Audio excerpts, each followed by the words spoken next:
Welcome to the Creato Connection, where we broadcast programs of interest to leaders around the world who have made a commitment to operational excellence. You can find our broadcast schedule and enroll in any topic at www.creato.com/events. Producing these programs reflects our commitment to the industry, and we also hope they will introduce us to opportunities to work with leaders like you. You'll find contact information and related offers at the end of this program. The program you've joined is titled Tool of the Month Club, the Histogram. Please note that this was a previously recorded event. We will start today with a brief overview of Creato Performance Solutions, followed by our featured program. The next voice you will hear is from CEO of Creato Performance Solutions, Mr. Ian Lazarus. All right, well, good morning, good afternoon, or good evening, wherever you are in the world. I'd like to welcome you to our Tool of the Month Club today, which will highlight the histogram. My name is Ian Lazarus. I'm the President and CEO of Creato Performance Solutions and your host for today. At Creato, we believe leaders should have all the tools they need to excel in their mission, and today we'll be speaking specifically about one of these tools. We've demonstrated a 7-to-1 return on investment to our clients based on a 10-year backward-looking study. But returns are not limited to financial gains. In fact, we're very proud of the fact that we supported 3 Baldrige Award-winning organizations, and in each case, the C-suite acknowledged they could not have achieved that recognition without our help.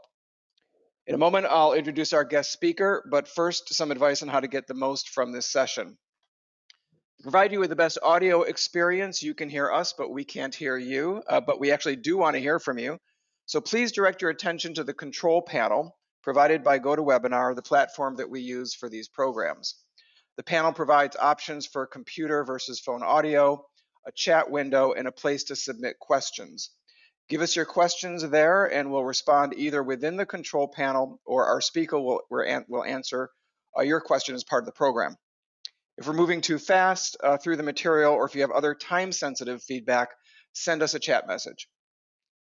You will be sent a survey of today's program that you should receive by email tomorrow. The survey is only a few questions. Among these questions is whether you would like to receive the free tool that we will be offering today. If you're watching this program as part of a recording, you'll get instructions at the end of the program on how to contact us and to request the tool.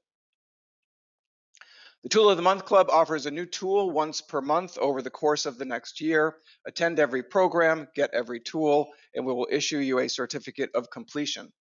Miss a session and you can make it up by enrolling in that session at the Creato Connection site. You'll see the URL there at the bottom of this slide once it has been posted there. What you see here is just a small sampling of the current programs that are available at the Connection.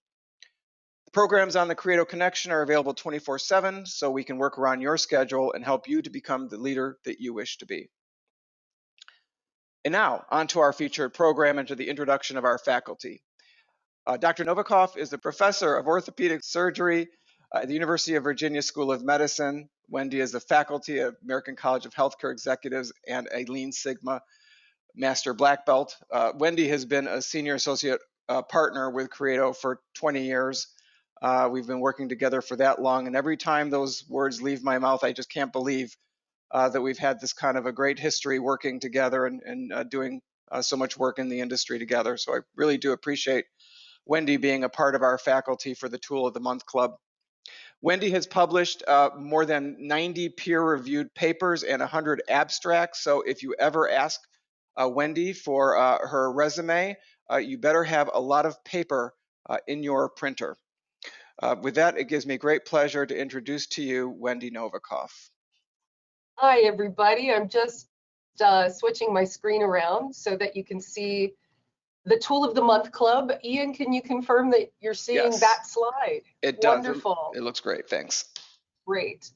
I'm really pleased to be with you all today to talk about the histogram. This is probably more than you ever wanted to know about this tool, but it's something I spend a lot of time talking to students about because I find, especially in the current climate that we're in, political and otherwise, that it's really easy to mix up different types of graphing tools and to pretty easily misinterpret what we're seeing as far as graphs are concerned. So today I wanted to talk to you about what a histogram is and some examples that we see in everyday life as well as in the research that I do. And then I'm going to take you through the step-by-step histogram tool on Compass. And then finally, we'll have a little bit of time for next steps and some questions. So just really basically, there was this wonderful quality guru named Kaoru Ishikawa, and some of you may know him from the fishbone diagram. It's also known as an Ishikawa diagram. But a while ago, about 40 years ago, he said, if you can master these tools, you will be very far along on your quality journey. And I just wanted to show you what these are. Obviously, the first one we're going to be talking about is a histogram, and we do have teed up later in these sessions most of these other tools, including the individual and moving range control chart, which I will be doing next month. So hopefully you are recognizing what some of these tools are and that you have some familiarity with them. So first of all, what's a histogram? A histogram is simply a way to examine the shape and the spread of your data. It allows for the values that you have, for the data that you have, to be divided into intervals. And each of those bars show the frequency of the data in that interval. You want to have at least 20 samples or 20 data points to be able to develop a good histogram, because that's one of the things that people sometimes do is they don't have enough data to really have a good histogram. But we're going to talk a lot more about what one is and what one isn't. I think probably the histogram you're most familiar with would be one that shows a normal distribution. I'm in the midst of finishing up finals here at the University of Virginia, and I know we're supposed to try to get this bell-shaped curve, but the idea being that you have intervals of data, and based on those intervals, you look at the shape and the distribution of that data, and if you see something that looks like this, literally a bell-shaped curve, that values are as likely to appear on one side of the bell as they are on the other side. So the normal distribution that we use all the time in statistics, where you see plus or minus 3 standard deviations encompassing most of your distribution, this is the classic design that you see. But a lot of time, especially in healthcare where I work, but also in many, many industries, you're going to see other types of histograms like this one, something that is skewed, that it's asymmetrical, because there is some sort of natural limit to the outcomes on one side or the other. Most of the time what I see is you can't have negative time. So if I'm looking at cycle time, it makes sense that it's going to be asymmetrical over on the left-hand side.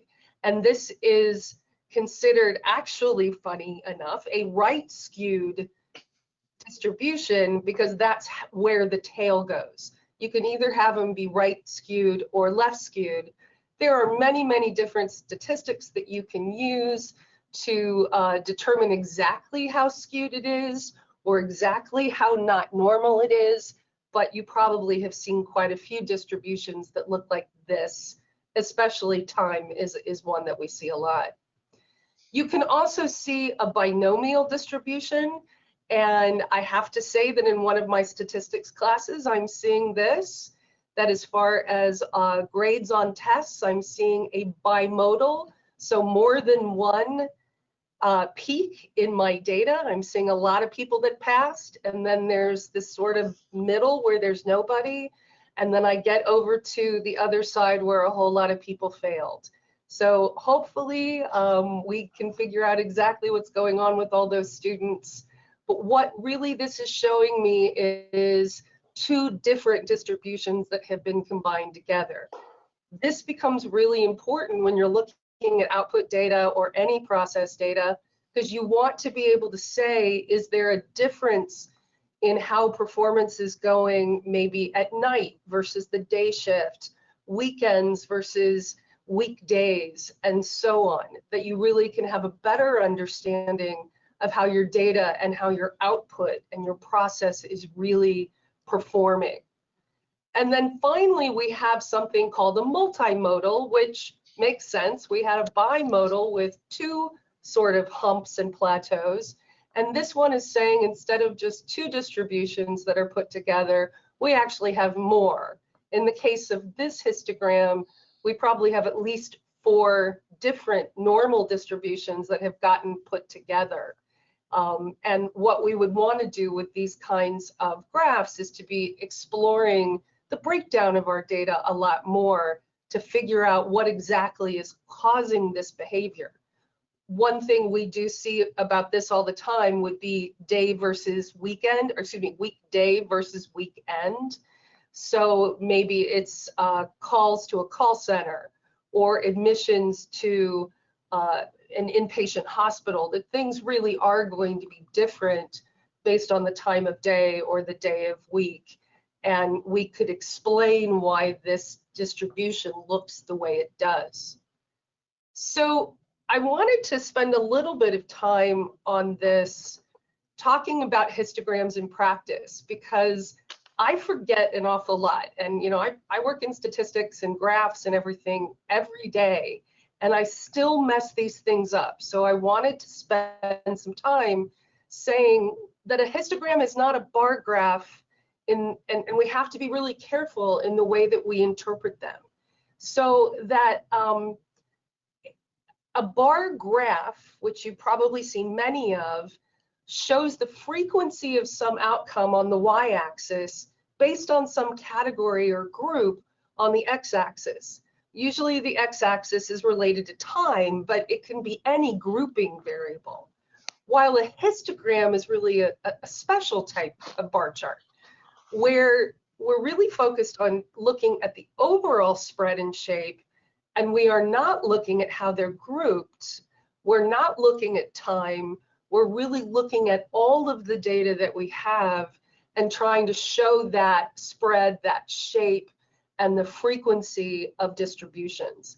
Wanted to show you a really kind of unfortunately timely example. These two graphs show exactly the same data. The histogram is showing the overall shape of all the data, where time and group is not a factor. And the graph on the right side, the deaths per day, is a bar chart. And I'll tell you very honestly, when I first saw that deaths per day bar chart, I was like, oh, what a nice histogram. When in fact, it really is a bar chart, because we're looking at every day, so by time or by a group, what is the frequency that we saw that day? Versus the histogram is saying, let's look at the entire set of data and see how often any particular data point is showing up. So the question that I would ask people is, well, what do you conclude based on each graph?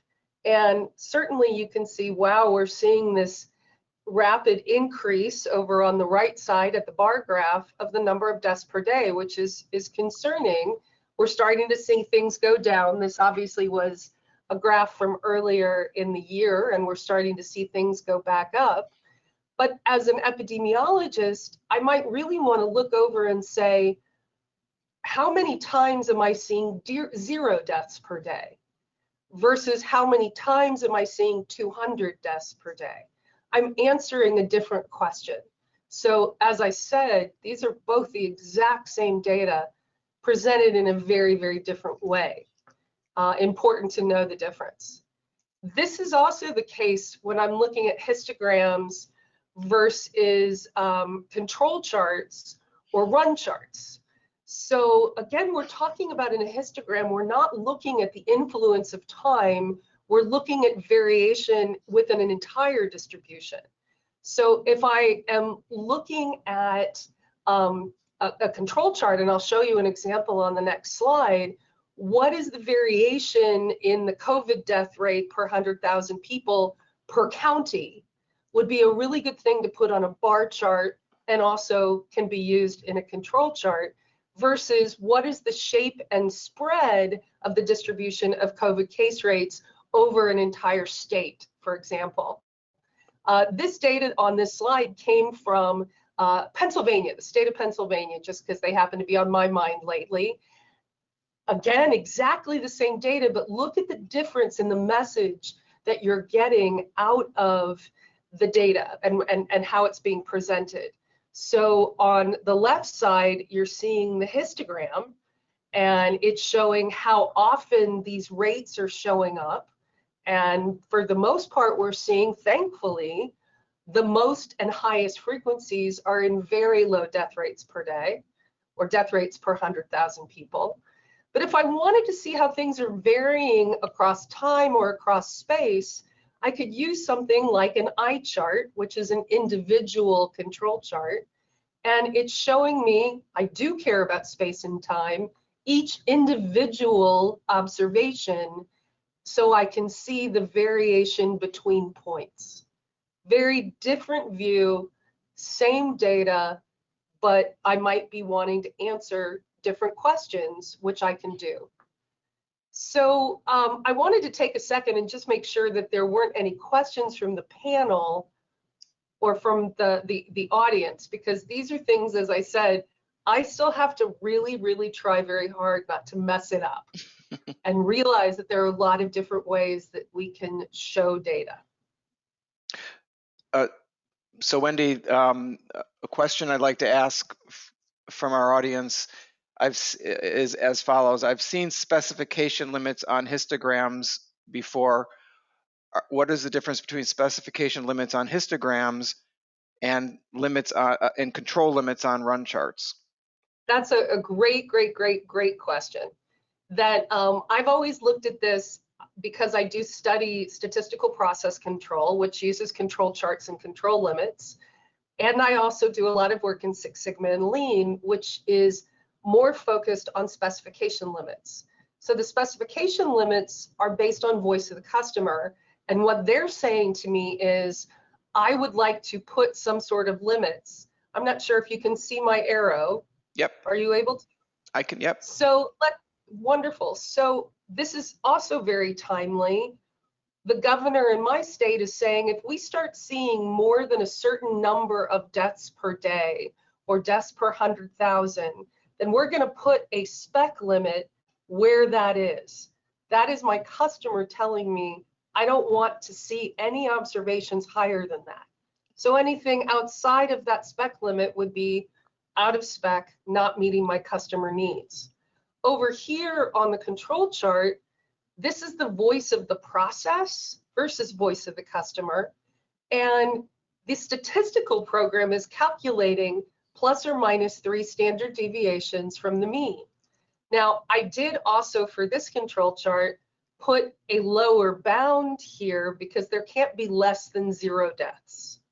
So that's an important, always knowing, having good understanding of what your data is, but having that control limit is voice of the process and determined by the data, completely agnostic, versus a spec limit, which is what we plot on histograms, which is voice of the customer. Great question. All right, so I wanted to take you through the histogram tool in Compass, which I really like. I realized that this is an Excel program and you can make histograms in Excel without Compass, but one of the great advantages of doing so is that all of the tools that we're giving you and all the tools that you would be working with in Compass would be in the same place. And so you're not having to copy and paste from another type of Excel. And there's some kind of really fun parts of doing this, and it obviously is quite geared towards being used within a project environment, whatever project methodology it is that you're using. So this is a pretty simple tool. We start with the creation tool, and for those of you who are going to be opening it, always remembering that these are macros, so it's going to, depending on your program, ask you to enable macros and enable content, but you should see this screen, the creation tool. And very helpfully, the instructions are here, and it's quite well guided. And we also, I want to make sure you know, have video instructions with this gentleman who has the most amazing British accent. And so I always listen to them just because I find it very soothing. If you don't want to listen to me take you through the tool, but there's also quite a nice video. So once we get here, the first thing that we want to do is put the details in the details section. And why this is important, and again, why it's good to have the histogram tool in Compass, is because we're being very formal about the fact that this is part of a project, that we are doing an analysis on a certain date, that somebody is taking responsibility for that analysis, that we have a description of what we're looking at. In this case, it's cycle time, and that we also know exactly when data was collected, whether it was 2 days or 8 days or whatever it is. The idea being that we want to be formal about collecting the data for any kind of project that we're working on. The next step is to either type in or paste in data from an Excel worksheet or table. As you can see here in this first one, I just started typing in, and then because I like to take shortcuts, I had it in another spreadsheet, so I just did a copy and paste. This will continue to expand up until I believe it's 2,500 rows. I know it's more than 2,000. So you're going to have plenty of room for your data. Then you would go to the options button, and you can either view the histogram or view the report. Again, there are these video instructions. And if you're within the full Compass environment, there's also a button to get you back to that main menu. But let's concentrate on the view histogram and the view report. If I hit view histogram, this is what I'm going to get. I get a lot of information. A nice histogram, also showing the curve, the fitted curve for the distribution.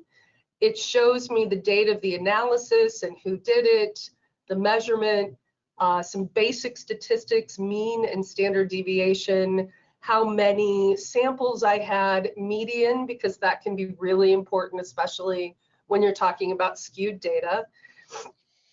I can copy and paste this really easily into other Microsoft applications. I can keep it in the Compass environment and share it within that reporting feature, and so on. There's also a way to get a report that puts a lot of the work you're doing into words. So it gives you that paragraph. I always find this really, really nice because it's a plug and play kind of situation where it says, this is what I did, this is what I found, and here's the picture. And this is also very easily copied and pasted into other applications. But we can also go back to the graph, and we have the ability to do some options in terms of what the graph looks like, what the report might look like. And so what we want to do is go into Edit Graph Setup. And it'll bring up this dialog box where it says Manual Graph Settings.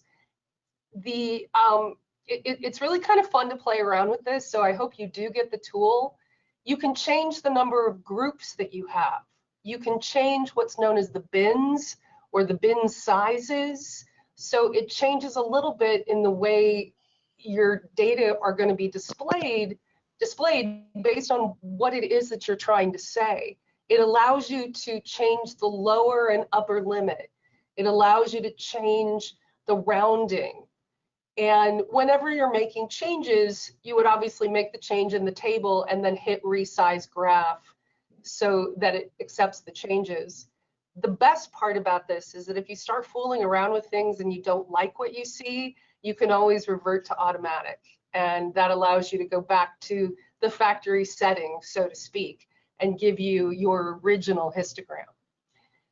So I did make a couple of changes. I decided instead of 5 groups, I wanted to have 4.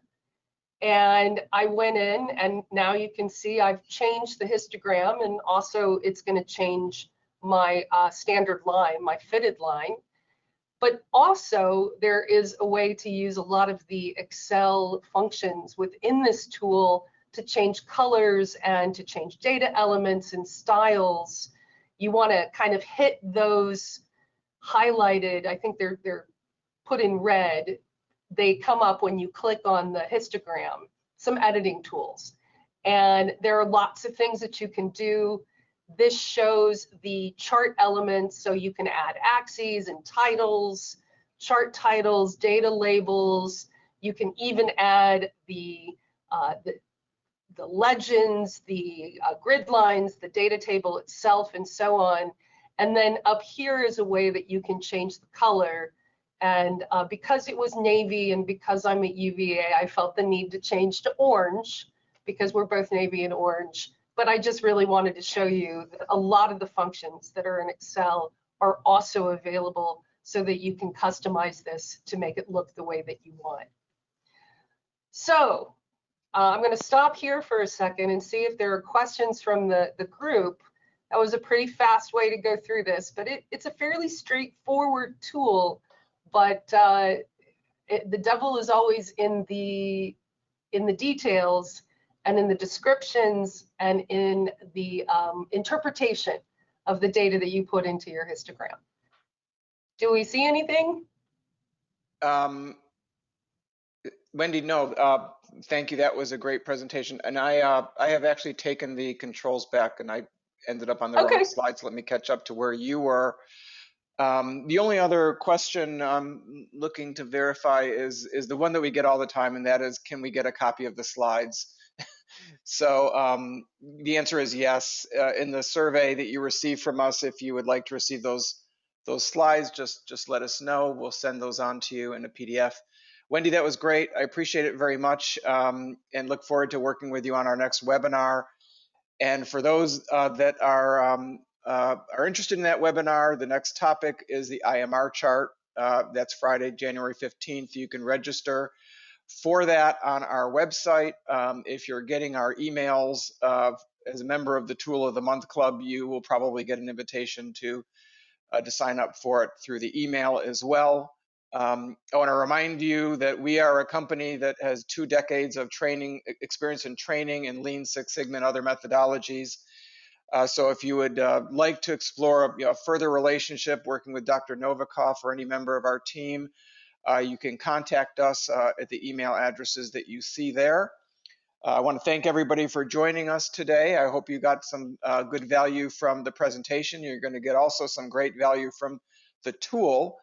So let us know when you receive that survey if that's something that you'd like to get from us, and we'll be happy to send that on to you. Remember to enable the macros in order to get access to all of the features in the tool that Wendy just demonstrated. That's it. That's our program for today. We promise to keep them very short and sweet. And if we've done this correctly, in the next couple of seconds, you'll see a 5-minute overview of the Compass platform, which would give you access to 50 or more project management tools to help you to manage your improvement activity. Thanks again, everybody. Have a great rest of your day. Take care. Bye-bye.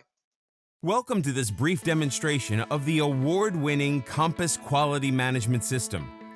Compass will literally put improvement on autopilot in your organization, completing more projects faster, and projects with greater returns. Your team will be given the tools, support, and direction necessary to drive your efforts at operational excellence and business transformation. In other words, no matter how you look at it, Compass pays for itself. No other comparable application contains as many features or as much value for the dollar. Let me show you some of the features of Compass that will support breakthrough improvement in your organization. Users can quickly add an idea to Compass by indicating the anticipated value to your organization and the specific business case. Our impact risk matrix will frame the business opportunity with little effort, while the system prioritizes the idea for comparison to others. From the very first screen, Compass improves employee engagement while creating a robust pipeline of opportunities. And by the way, most of the fields you see here are actually customizable. Leverage employee feedback in Compass by comparing perception to reality for improvement opportunities. Users can comment and rate ideas, while management compares workforce support to objective criteria. Your management and quality team can review the merits of each idea and resource those with greatest potential. Dynamic sorting helps you evaluate the range of opportunities more effectively than a static spreadsheet. In other words, Compass helps you to not only do things right, but to do the right things. It's no wonder Compass has been recognized as the #1 idea management system compared to over 75 other applications on g2crowd.com. Management can send feedback to users from within Compass. Show your staff that you appreciate their initiative. Ask others for the information you need. You'll be promoting collaboration and establishing accountabilities up front while communicating your support. Once an idea is approved, Compass will help drive your project. This becomes the handoff within Compass from management to staff. Compass makes it easy to do the right thing by guiding the user through project work, providing tools and support, and a place for documentation. Need a little direction before performing a value stream analysis? Tell Compass to get me the tool, or even get me the training. Jump into the Lean online training available also from ASQ, now incorporated within Compass. This is a highly evolved program including professional audio, exercises, learning games, and case studies. At any time, send an updated A3 report to your team and stakeholders, and Compass will not only create the report, it will drop it into an email for you. Compass is compatible with PDCA, Lean, Six Sigma, ISO 9001, and any improvement method you use in your organization. Compass is a high performer for enterprise project management on G2 Crowd, and it's one of this year's top quality management systems according to CIO Review. Compass includes the entire body of knowledge for Lean to support staff new to improvement work, and it even integrates readily with SharePoint for your own intranet, enabling you to create a turnkey collaborative environment. Compass offers a highly flexible user-driven reporting portal. You can view reports in an A3 format or reports with a global view. Reports offer the ability to monitor all activity, progress against goals, and return on investment. Compass puts improvements on autopilot by automatically advising staff if their projects are ahead, behind, or missing data. Finally, we can't talk about Compass without showcasing our robust tools. Compass will literally interview each user and build a tool based on your specific needs, allowing you to create everything from a value stream analysis, Gantt or control chart, to computerized simulation. Compass can replace annual spending on dozens of disparate applications in many organizations. Bring order to chaos as Compass guides your team through the completion of projects, and management achieves true line of sight into all improvement activity in the organization. Finish more improvement projects, finish projects faster, and finish projects with stronger results, all within the guidance of your Compass. Compass.